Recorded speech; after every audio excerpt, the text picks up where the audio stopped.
காவல்துறையில் வந்து எங்களுக்கு எவ்வளோ பலம் இருக்குன்னு நான் ஒரு இண்டிவிஜுவல் போலீஸ் வந்து பாரு நான் அடித்தா எப்படி வலிக்குது பாருன்னு காட்டுறதுக்காக அவ்வளோ மோசமாக அடிக்கிறாங்களா?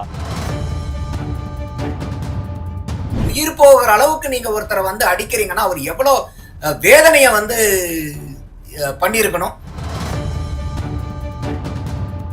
இப்போ விசாரணை கைதிகளாக போகிறதுக்கே வந்து இப்போ எல்லாரும் பயப்படக்கூடிய ஒரு நிலை வந்திருக்கு. அப்ப ஸ்டாலின் அவர்கள் ஐயா முதலமைச்சர் என்ன பண்ணிக்கிட்டு இருக்காரு?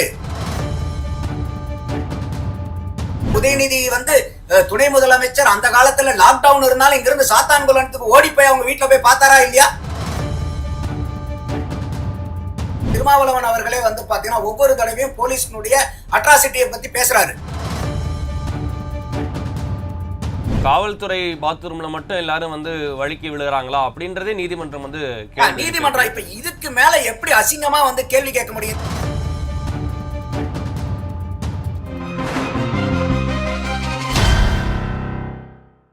ஜி தமிழ் நியூஸ் நேயர்களுக்கு வணக்கம். இன்றைய நேர்காணல் தொகுப்புக்கு உங்களை வரவேற்கிறேன். சிவகங்கை மாவட்டத்தில் நடந்திருக்கக்கூடிய ஒரு லாக்அப் டெத் ஒரு பெரிய அதிர்ச்சியை தமிழகம் முழுக்க ஏற்படுத்தியிருக்கு.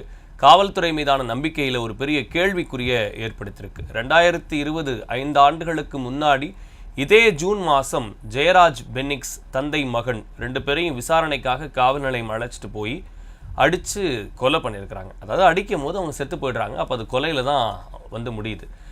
கொடூரமாக அடிக்கிறது, அதாவது ஒரு கைதியை வந்து விசாரித்து அவரை வந்து அடித்து உண்மையை வர வைக்கிறதுன்றதையும் தாண்டி மிக கொடூரமான முறையில் வந்து அவங்கள தாக்குறது, கண்ணில் மிளகாப்பொடி போடுறது, இது மாதிரியான விஷயங்கள்லாம் வந்து உள்ளே பண்ணி அவங்கள சித்திரவதை பண்ணி அந்த உண்மையை வரவழைக்க ட்ரை பண்ணுறாங்களா?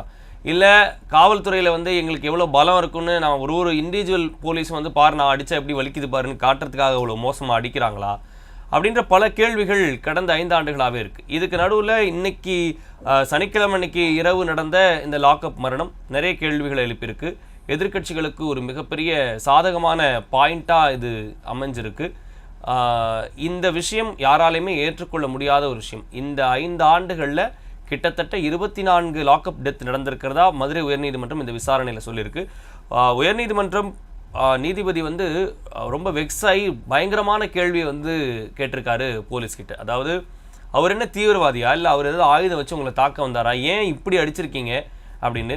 இதை ஒருபோதும் ஏற்றுக்கொள்ளவே முடியாது அப்படின்றத நீதிமன்றமே ரொம்ப கடுமையாக சொல்லியிருக்கு. இதுக்கு பிறகு இது மாதிரி நடக்கக்கூடாது அப்படின்றது தான் எல்லாருடைய எதிர்பார்ப்பும் கூட. இது தொடர்பாக பேசுவதற்காக நம்மோடு அரசியல் விமர்சகர் திரு நந்தகுமார் அவர்கள் இணைகிறார். சார் வணக்கம். வணக்கம் சுரேஷ். இந்த அஜித்குமாரனுடைய லாக்அப் டெத் இது எப்படி பார்க்குறீங்க சார்? இது மிகவும் வெட்கி தனைகுலிய வேண்டிய ஒரு செயல். ஏன்னா இது வந்து போலீஸ் கஸ்டடியில் இது நடந்திருக்கு.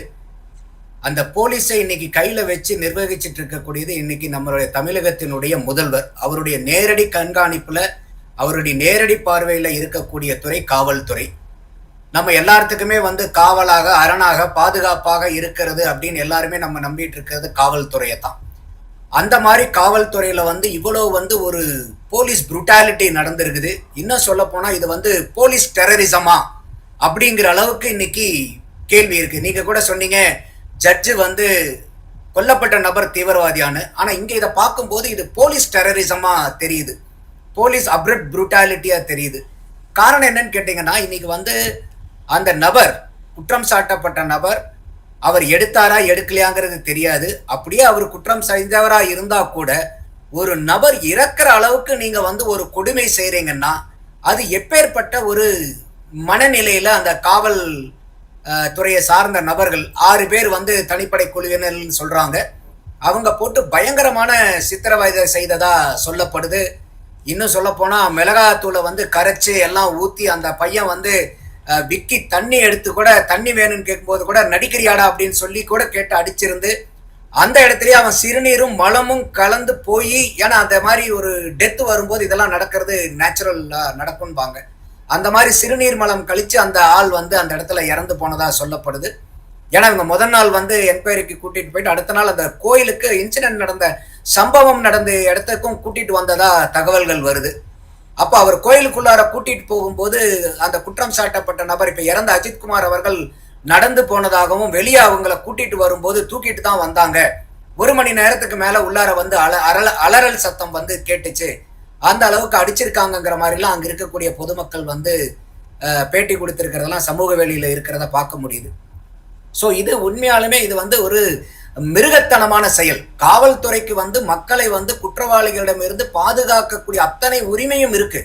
ஆனா எந்த இடத்துலயும் ஒரு நபர் இறக்கிற அளவுக்கு அடிக்கிறதுக்கு, கொடுமைப்படுத்துறதுக்கு, அது நீங்க பாருங்களேன், ஒரு ஒரு உயிர் போகிற அளவுக்கு நீங்க ஒருத்தரை வந்து அடிக்கிறீங்கன்னா அவர் எவ்வளவு வேதனையை வந்து பண்ணியிருக்கணும். அது இது வந்து ஒரு 9.5 பவுன் நகை அப்படிங்கிறாங்க. இந்த இறந்து போன நபருக்கு காரும் ஓட்ட தெரியாது. இவர் வந்து அங்க இருக்கக்கூடிய செக்யூரிட்டி. அந்த அம்மா வந்து அவங்க பேர் சிவகாமின்னு நினைக்கிறேன். அவங்க வந்து சாவியை கொடுத்துருக்காங்க. ஒரு ஹோட்டல்ல எல்லாம் வேலை பார்க்கிங் பண்ற மாதிரி சாவியை கொடுத்துட்டு போயிருக்காங்க. ஆனா அவர் வந்து செக்யூரிட்டி. அவர் கையில எதுக்கு இந்த சாவியை கொடுக்குறாங்க? அவருக்கு காரும் ஓட்ட தெரியாது. அவர் யாரோ ஒரு நபர்கிட்ட தான் கொடுத்து வேறொரு நபர் போய் அந்த இடத்துல வந்து காரை நிறுத்தியிருக்காங்க. இவர் அந்த காரை ஓட்டவும் இல்லை.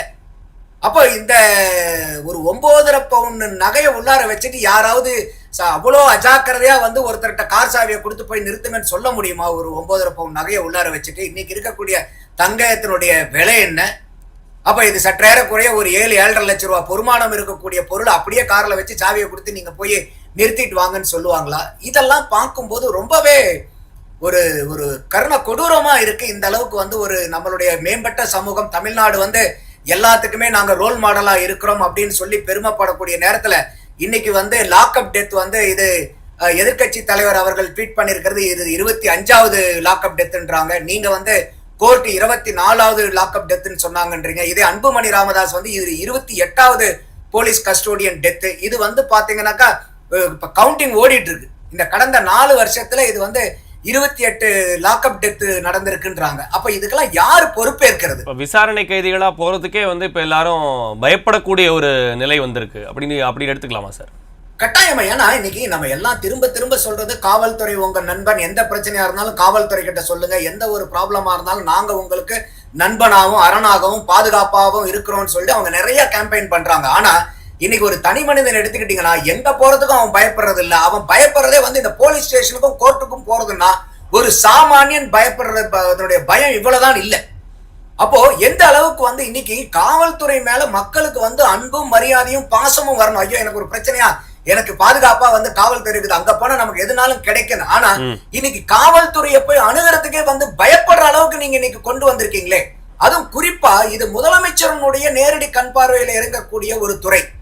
அதுல இப்படி நடக்கலாமா? அப்ப ஸ்டாலின் அவர்கள் ஐயா முதலமைச்சர் என்ன பண்ணிக்கிட்டு இருக்காரு? இதுல நிறைய பேர் சொல்றாங்க இல்ல அவருக்கு எதுவுமே தெரியலையா அப்படின்னு. இல்ல, இது அவருக்கு தெரியாம எப்படி நடந்துரும்?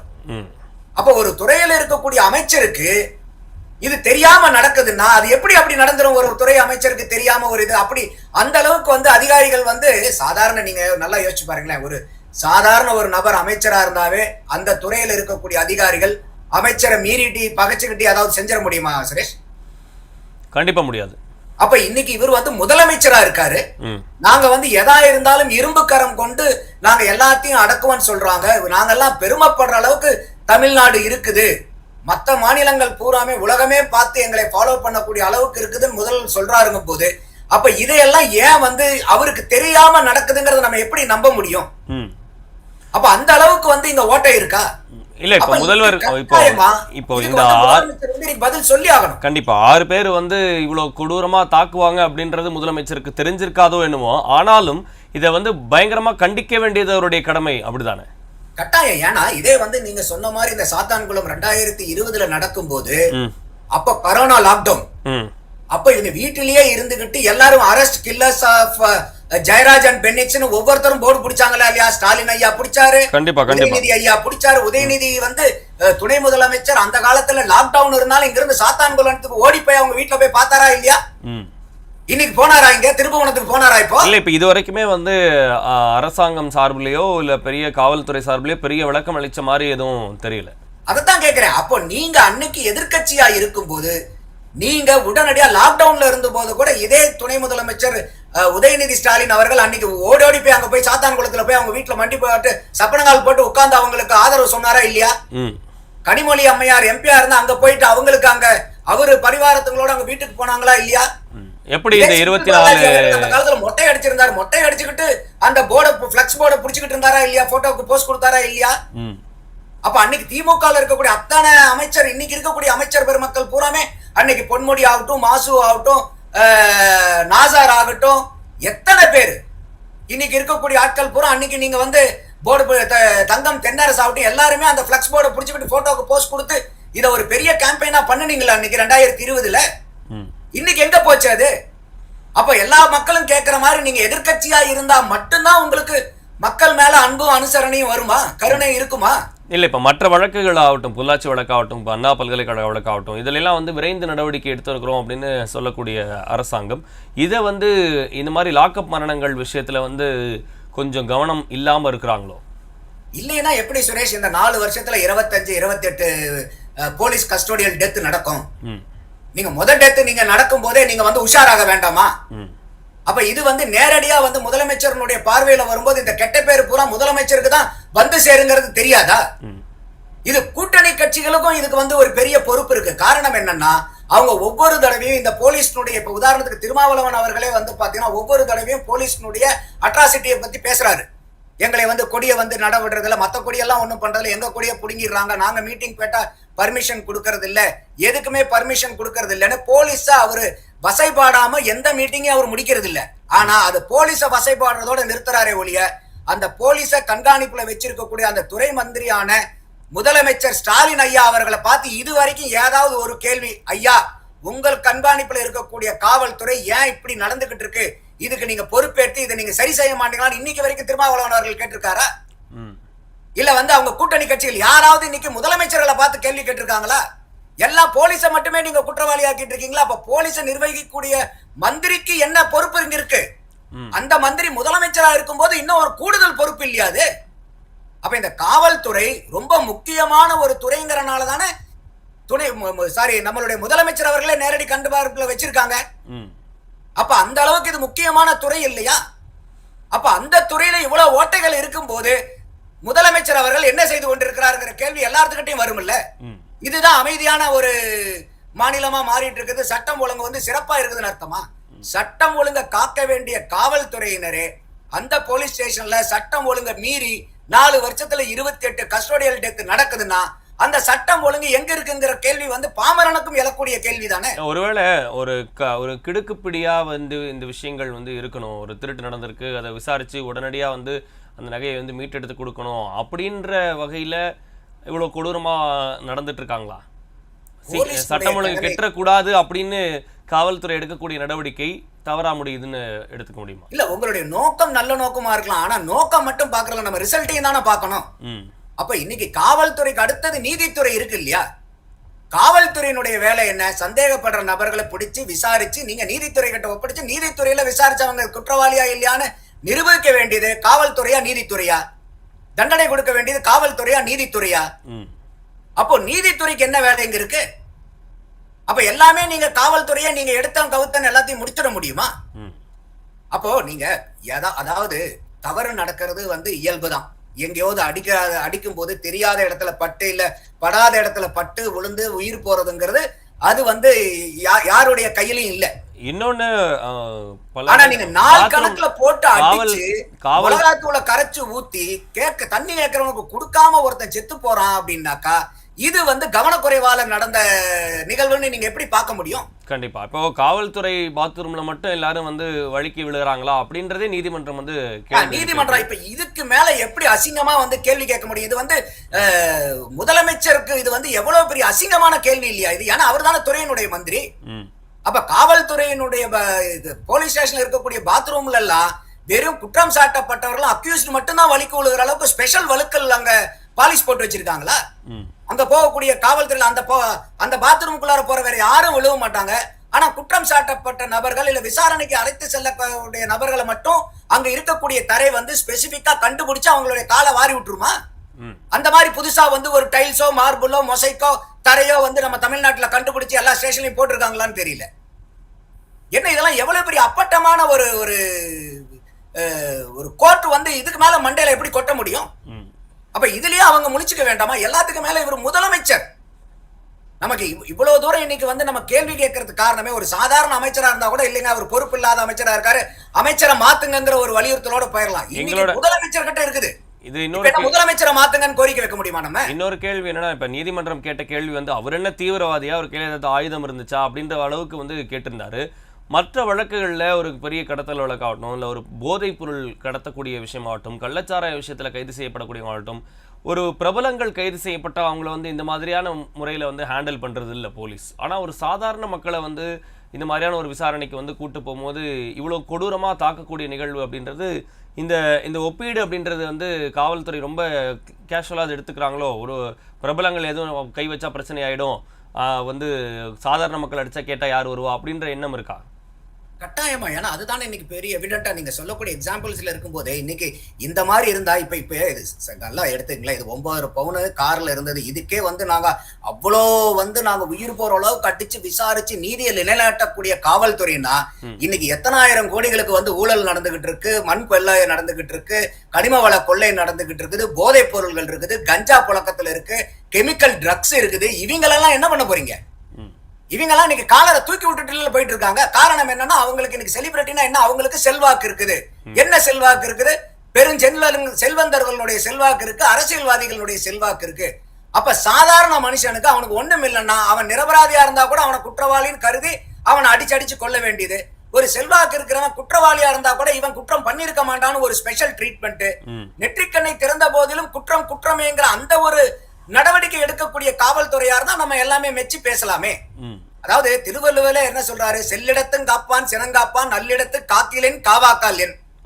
அப்ப நீங்க ஒரு போலீஸா இருக்கக்கூடியவர், உங்களுடைய அதிகாரம், உங்களுடைய பராக்கிரமம் எல்லாம் எங்க செல்லுபடி ஆகுமோ அங்க போய் ஒரு பாமரன்ட்ட ஒரு அவன் பாவம் ஒரு கான்ட்ராக்ட் செக்யூரிட்டி, அந்த பையன் 28 வயசு பையன், அப்பா கிடையாது, அப்பாவை இழந்த பையன், ஒரே தம்பி, அவன் அங்க கூலிக்கு வேலை செய்யறவன். அவங்கிட்ட போய் நீங்க ஒரு 6 போலீஸ் சேர்ந்து உங்களுடைய பராக்கிரமத்தை பூரா காமிச்சு அவனை அடிச்சு கொண்டிருக்கீங்கன்னா, இதை நம்ம எந்த இடத்துல போயிட்டு வந்து இதை போலீஸ் பவரை யூஸ் பண்ணிருக்காங்கன்னு நம்ம சொல்ல முடியும்? இது வந்து அதனாலதான் சொல்றேன், இது ஒரு போலீஸ் டெரரிசமா தெரியலையா நமக்கு? அப்ப யார வேணா அவங்க போய் என்ன வேணா அடிச்சு கொள்ளலாமா? அதே மாதிரி இன்னைக்கு வரைக்கும் ஏதாவது ஒரு இத்தனை 28 லாக்அப் டெத்ஸ் நடத்தினாங்க. இன்னைக்கு வரைக்கும் எந்த போலீஸ்க்காவது ஏதாவது தண்டனை கிடைச்சிருக்கா சுரேஷ்? இப்ப 6 பேர் சஸ்பென்ஷன் என்ன பிரயோஜனம்? ஜெயராஜ் பென்னிக்ஸ் வழக்குல இன்னும் முழுமையா வந்து எந்த அந்த விசாரணை முடிஞ்சு இன்னும் தீர்ப்பு அதனாச்சும் அட்லீஸ்ட் சிபிஐக்கு ஹேண்ட் ஓவர் பண்ணாங்க. சிபிஐ விசாரிச்சுக்கிட்டு இருக்கு. அப்போ நம்ம கேட்கிற கேள்வி, இப்ப இது வந்து இன்னைக்கு ஆட்சியில் இருக்கக்கூடிய திமுகவினுடைய ஆட்சியாளர்களுக்கு பூரா இதை நீங்க ஜெயராஜ் பென்னிக்ஸ்க்கு அவங்க என்னென்னலாம் பேசினாங்களோ, என்னென்னலாம் செஞ்சாங்களோ, அதை பூரா இவங்களுக்கு இப்ப இன்னைக்கு திமுக ஆட்சியாளர்களுக்கு இதை நம்ம போய் சொல்லிதான் புரியணுமா? அன்னைக்கு இவங்க எவ்வளவு பெரிய பிரச்சனையை கிளப்புனாங்க இல்லையா? அப்ப இது புரியாமையா இன்னைக்கு இந்த ஒரு கஸ்டோடியல் டெத்தை பத்தின ஒரு பிரச்சனை புரியாமையா அன்னைக்கு இத்தனை பேர், இத்தனை மாஜி இன்னைக்கு இருக்கக்கூடிய மந்திரிகள் அன்னைக்கு எதிர்கட்சியா இருக்கும் போது முதலமைச்சர், துணை முதலமைச்சர், கனிமொழி அவர்கள், அத்தனை மினிஸ்டர்களையும் இன்னைக்கு நீங்க அன்னைக்கு பேனர் போட்டு எல்லாம் எவ்வளவு தூரம் கேம்பெயின் பண்ணீங்களா? அந்த லாக்டவுனை மீறிட்டு போயிட்டு துணை முதலமைச்சர் அங்க போய் உட்கார்ந்து இருந்தார்ல. இன்னைக்கு துணை முதலமைச்சர் உதயநிதி ஸ்டாலின் இன்னைக்கு வரைக்கும் ஏதாவது ஒரு அவர் தகவலோ வருத்தமோ கண்டிப்பா ஏதாவது தெரிவிச்சிருக்காரா? ஏதோ ஒரு படத்துல தான் சொல்லுவாங்க இல்லையா, கண்டா வர சொல்லுங்க, கையோட கூட்டி வாருங்கன்னு. அந்த மாதிரி முதலமைச்சரையும் துணை முதலமைச்சரையும் தான் நம்ம இப்ப கூப்பிட வேண்டிய கட்டாயத்துல இருக்கோம். இப்போ சரி, இப்ப தமிழ்நாடு அரசுக்கு நீங்க வைக்கக்கூடிய கோரிக்கை அல்லது சொல்ல வேண்டிய செய்தி என்ன சார்? இல்ல, இது கட்டாயம் எந்த ஒரு அடிப்படையிலையும் எந்த ஒரு காரணத்தை சொல்லி இது ஏத்துக்க முடியாத புரூட்டாலிட்டி. ஒரு அடிச்சு நீங்க வந்து ஒரு ஆளை வந்து நீங்க இந்த அளவுக்கு வந்து கொண்டிருக்கும் போது, அது 28 போலீஸ் லாக்அப் டெத் நடத்துதுன்றாங்க, கோர்ட்ல 24ன்றாங்க, எதிர்கட்சி தலைவர் 25. என்ன நம்பர் இது? இது எதுக்காக நடக்குது? போலீஸ்னுடைய இன்டென்ஷன் நம்மளால புரிஞ்சுக்க முடியுது. இதே வந்து பாத்தீங்கன்னா இன்னைக்கு திமுக வந்து தேர்தல் வாக்குறுதி கொடுக்கும் போதே வந்து அவங்க காவல்துறைக்கு நாங்க வந்தோம்னா வாரம் ஒரு நாள் விடுமுறை அளிக்கப்படும் நாங்க. காரணம் என்னன்னா, அந்த காவல்துறை வந்து ஒரு பெரிய மனச்சோர்வுலையும் அழுத்தத்திலையும் வேலை செய்யக்கூடிய துறை. அப்ப இன்னைக்கு இருக்கக்கூடிய ஆட்சியாளர்கள், அதிகார வர்க்கங்கள் பூரா எல்லாம் அவங்க தப்பு செஞ்சாலும் கடைசிட்டு எல்லாமே கொண்டு போய் திணிக்கிறது காவல்துறை மேல திணிக்கும் போது அவங்க சொல்லனா மன ஸ்ட்ரெஸ்ஸுக்கு, சோர்வுக்கு ஆளா இருக்காங்க. அப்ப அந்த மாதிரி இருக்கும் போது அவங்க ஏதாவது ஒரு வகையில வந்து அவங்க வந்து ஒரு லெட் அவுட் பண்ணும்போது இந்த மாதிரி ஒரு புரூட்டாலிட்டி எல்லாம் நடக்குதுன்னு நான் பாக்குறேன். அப்ப அந்த காவல்துறையினரையும் வந்து அவங்க வந்து வேற ஒரு கண்ணோட்டத்துல வந்து அரசாங்கம் அணுகணும், அவங்களுடைய பிரச்சனைகள் என்னன்னு பார்க்கணும். அவங்களுக்கு இந்த மாதிரி நபர்களுக்கு வந்து அதாவது தவறு செய்யக்கூடிய நபர்கள் யாரா இருந்தாலும் எந்த அதிகாரத்துல இருந்தாலும் அவங்களுக்கு தண்டனை கொடுக்கணும். மனசளவுல வந்து பாதிக்கப்பட்ட போலீஸ்காரர்களுக்கு அவங்க கவுன்சிலிங் கொடுத்து அந்த போலீஸ்காரர்களும் அவங்க கிட்ட வேணும் பெரிய வந்து ஒரு சுப்ரீம் பவர் கடவுள் கிட்ட இருக்கக்கூடிய அவர்கள் கடவுள் அல்ல, காவலர்கள் தான். அப்ப நான் தான் கடவுள்ட்டு தண்டனை குடிக்கிறதுக்கு யாருக்கும் உரிமை இல்லை. கடவுளே வந்து தண்டனை கொடுக்கக்கூடிய கருணை மிக்கவரை தான் கடவுளுங்கிறோம். அந்த மாதிரி இருக்கும்போது ஒரு காவல்துறைய இன்னைக்கு நேரடி கண்காணிப்புல வச்சு கண்காணித்துட்டு இருக்கக்கூடிய முதல்வர் ஐயா ஸ்டாலின் அவர்களுக்கு ஏகப்பட்ட வேலை காவல்துறை சார்ந்து இருக்குது. இவ்வளவு கேப் வந்து அந்த இடத்துல இருக்கு. இதையெல்லாம் வந்து அவரு உட்கார்ந்து அவர் இந்த எந்த துறையை கவனிக்கிறாரோ இல்லையோ காவல்துறையை முழுமையா கவனிச்சு அதை செம்மைப்படுத்த வேண்டிய தலையாய கடமை. வெறும் வார்த்தை அளவுல மட்டும் நாங்க திராவிட மாடல் ஒட்டுமொத்த உலகமே எங்களை பார்த்து காப்பி அடிக்கணும்னு சொல்லாம அதை செயல் அளவுல கொண்டு வந்து காவல்துறையை அவங்க செம்மைப்படுத்தினாவே நம்மளுடைய மாநிலம் செம்மைப்பட்ட மாநிலமா மாறுங்கிறதுல எனக்கு எந்த மாற்று கருத்தும் இல்லை. ஆனா இன்னைக்கு இருக்கக்கூடிய லெவலு அந்த அளவுக்கு இல்ல. இன்னைக்கு ஏகப்பட்ட சட்டம் ஒழுங்கு பிரச்சனைகள் தினந்தோறும் கிளம்பினவாறே இருக்கு. அப்ப ஐயா ஸ்டாலின் அவர்கள் இத வந்து கூர்ந்து கவனிச்சு இதுக்கு வந்து அவர் ஸ்பெஷல் அட்டென்ஷன் கொடுக்கணுங்கிறது என்னுடைய வேண்டுகோள். சுரேஷ், நன்றி சார். நிகழ்ச்சியில பங்கெடுத்து உங்களுடைய கருத்துக்களை பகிர்ந்தமைக்கு நன்றி. நன்றி சுரேஷ்.